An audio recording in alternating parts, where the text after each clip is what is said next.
Oi, meu nome é Ana Luísa, sou produtora cultural, ativista pela infância, trabalho com cultura, arte, educação e estou aqui hoje para falar do Aconchego.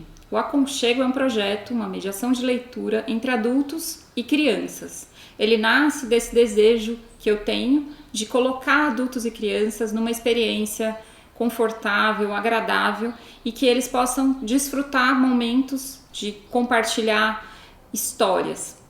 A partir desse momento, quando eu crio esse projeto de mediação de leitura, eu me deparo com a minha própria experiência de mãe leitora para uma criança e de como essa experiência foi se desenvolvendo ao longo do tempo. Então, eu levo um pouco dessa experiência para o ambiente do projeto. Além disso, eu tenho essa preocupação com a curadoria, ou seja, aquilo que a gente vai oferecer para a criança como repertório. Num mundo cheio de excessos e cheio de muitos estímulos, a gente ter esse cuidado, esse olhar e esse critério é algo que se destaca. Então, e é algo que está sempre em construção, não é algo que está dado. Um dia a gente olha para um livro e de repente ele faz sentido, está ali naquela biblioteca, naquele acervo, e num outro dia a gente olha para ele e fala, acho que esse livro já não faz mais tanto sentido de estar aqui e de estar tão disponível para uma criança. Eu penso muito as linguagens artísticas para a primeiríssima infância, que é essa fase de 0 a 3 anos, que é quando a criança está aprendendo o ambiente. Ela acabou de chegar e ela está tendo as suas primeiras experiências sensoriais. Então, pensando na literatura, na leitura e nesse encontro com os livros, esses primeiros livros que a criança vai ter acesso, essas primeiras histórias, a forma como a gente fala, como a gente narra a história, a diferença de histórias narradas e de histórias contadas, aquelas histórias que têm um apelo mais imaginativo, ou seja, que a gente consegue criar mais cenários, mais imagens a partir daquilo que é narrado, também favorecem essa experiência que a criança vai ter, de apreender o mundo. Então isso vai aparecer no projeto também.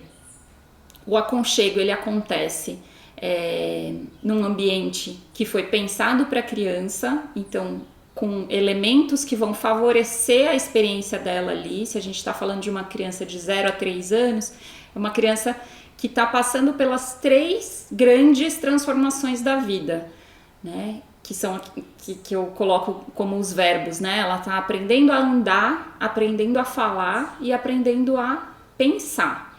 Então, se eu tenho um ambiente que favorece esse movimento, já que ela está aprendendo a andar, se eu tenho um ambiente que favorece o silêncio, já que ela está aprendendo a falar, e o ideal é que a gente consiga ter um ambiente que promova esse falar dessa criança, né? Então que ela tenha um diálogo, mas que ele não seja imposto, a gente não encha essa criança de perguntas, porque isso cansa também. E que eu tenha um ambiente com uma certa calma e aconchego, né? Daí vem o nome, para que ela possa desenvolver esse pensamento que a gente tanto espera que aconteça e de uma maneira tranquila. Então, quando eu coloco o adulto e a criança num espaço com uma cenografia, então com uma almofada que é macia, com uma cabaninha que é um ambiente mais acolhedor, quando eu tenho elementos da natureza ali que me contam situações vivas, reais, da natureza mesmo, né? Então, na nossa cenografia, como aqui nesse ambiente que eu tô gravando, eu tenho uma parede, uma estante de madeira. Ela me conta de algumas escolhas, né? Ela me diz a origem, né? Isso não foi algo que foi transformado a ponto de eu nem reconhecer como um objeto de plástico, por exemplo. Então, essa noção de trazer um pouco dos elementos naturais, né? Então, a madeira na nossa cenografia, no nosso tapete, o algodão nas almofadas que vão compor esse ambiente, também favorecem essa experiência da leitura e da imaginação, porque eu vou estar num ambiente mais confortável, né? E eu, como adulto, também desfruto disso. Então, o Aconchego, ele é uma mediação de leitura entre adultos e crianças, é um projeto direcionado, né? Ele tem um propósito, mas mais que isso, ele pretende ser esse espaço, criar esse espaço de possibilidade entre adultos e crianças, de se relacionarem de uma maneira gostosa, harmoniosa. Muita gente me pergunta, né, mas por que você foi para esse lado, sendo que você vinha de um outro universo, que era do teatro para bebês, da música para bebês? E aí eu tenho algumas possibilidades, aí, algumas hipóteses. A primeira é que todo mundo, quando está diante de uma criança pequena, pode inventar a história. Nem sempre a gente tem um repertório de música, ou a gente tem uma destreza para criação, né? Uma habilidade maior para criação. Mas inventar a história é o que a gente faz todo dia, desde a hora que a gente acorda, durante anos na nossa vida. É só o que a gente tem, né? Então, se eu conseguisse despertar nesse adulto o desejo de contar a história para a criança e que o objeto livro pudesse ser um incentivador, né, dessa experiência, eu já estou satisfeita, porque não deixa de ser um projeto político também, né, num ambiente e numa situação social em que os adultos estão muito distantes do universo da infância, porque eles estão fazendo coisas importantes, né, de adulto, e as crianças ficam à margem, né? Então, em muitas situações, a criança ela fica fazendo coisa de criança ou num ambiente dirigido para ela e o adulto está fazendo coisa de adulto. Então, essa separação é o que eu chamo de uma desumanização das relações. Então, o Aconchego ele vem para ser um pretexto mesmo, para a gente se encontrar e para ser gostoso, né? Se os livros são interessantes, eles são bem pensados e a ilustração é legal, ela vai agradar o adulto e ela vai agradar a criança. Então, ambos vão ter uma experiência boa. E é a partir disso que eu acredito e é a partir disso que esse trabalho vai se renovando. É claro que tem momentos em que as situações vão pedindo outras coisas. Então, eu vou contar aqui um pouquinho de como a gente tem feito o Aconchego como uma mediação de leitura que circula espaços sociais variados, então centros culturais, praças, parques, ambientes de escola, seja a própria sala, a sala de leitura, a biblioteca de escola. É uma atividade que cabe em diversos espaços e contextos. Mas na nossa experiência mais recente, de ter circulado muito por equipamentos culturais, o que a gente percebe é uma certa surpresa dos pais de repente, pegar um livro e se encantar com o livro e lembrar de uma história que ele viveu quando era criança. Então, essa possibilidade, né, de abrir esse espaço no cotidiano, no momento de lazer daquela família, é o que traz pra gente também uma motivação para ir se aprimorando, para ir se revendo. E dos relatos que a gente tem, os mais interessantes são: nossa, eu nem sabia que eu sabia contar a história para o meu filho. Porque a gente está ali, tem, obviamente, né, arte educadores, mediadoras que estão fazendo essa mediação de leitura, mas o convite é que esse adulto, nessa relação de vínculo com essa criança, que tem uma profundidade, né, enorme, seja uma avó, um tio, um pai, a mãe, enfim, quem está acompanhando, né, essa criança, possa contar a história para ela. E aí a gente tem esses relatos bem interessantes e que nos dão ainda mais vontade de continuar fazendo o projeto.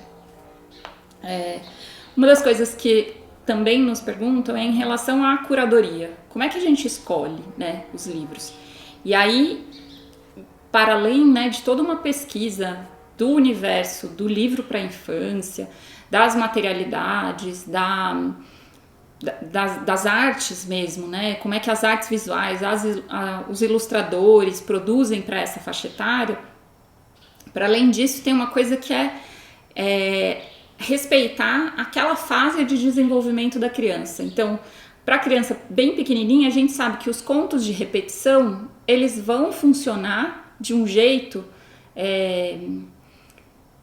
de saúde, assim, vai trazer saúde para aquela criança. Você percebe que ela pede aquela repetição, né? E, por exemplo, esse é um livro que está no nosso repertório, que é o Bem Lá no Alto, e as crianças amam, né? Então, é uma história de repetição. São vários animais que estão nesse desafio de pegar o bolo que está aqui em cima, nessa janela. E aí, a cada animal que vai chegando, a criança espera aquilo. Como é que isso age na vidinha ali daquela criança? Ela já vai percebendo a previsibilidade das coisas. E isso vai trazendo para ela uma certa segurança. Então, a gente pode achar que é meio bobo, né, como adulto, mas de repente você olha para a criança e a criança está ali super satisfeita de saber que vai chegar o outro bicho e o outro vai ajudar. Também tem no nosso repertório a preocupação de trazer conteúdos, artistas, linguagens que façam realmente sentido para o adulto, que o adulto olhe. Então, é um projeto que foge um pouco da estética que a gente costuma chamar da estética de buffet, que é uma estética de imagens chapadas, todas com uma cor muito uniforme, com traço, com técnicas, e mesmo a feitura do próprio livro, né, o material. Então, a gente quer que, além do conteúdo, que a criança também tenha uma experiência estética com o objeto livro e que ela consiga reconhecer. Isso é um livro legal, né? Gostoso de tocar, eu percebo as nuances, eu percebo a ilustração, eu reconheço que tem, né? Claro que isso não vai ser consciente para a criança, né? Mas eu reconheço que tem um trabalho que veio lá atrás e isso conta para ela de valores, né? E para a gente, para os adultos, também, para a gente ir reconhecendo e não aceitando essa estética de buffet, né? De padronizada e completamente desvitalizada. Então, naquele objetivo de rehumanizar, de reencontrar mesmo esse vínculo, essas relações, a gente também encontra essa qualidade crítica, né? Então a gente consegue ser mais capaz de julgar positivamente, né? O nosso acervo, o nosso próprio acervo, né? E isso extrapola para a própria relação com a vida, que a gente vai percebendo e fazendo conexões. Pensando em temáticas, né? Queria trazer um livro que também é um livro que consta, né, no nosso acervo, que é o Passeio. É um livro que fala sobre a morte, mas de um jeito completamente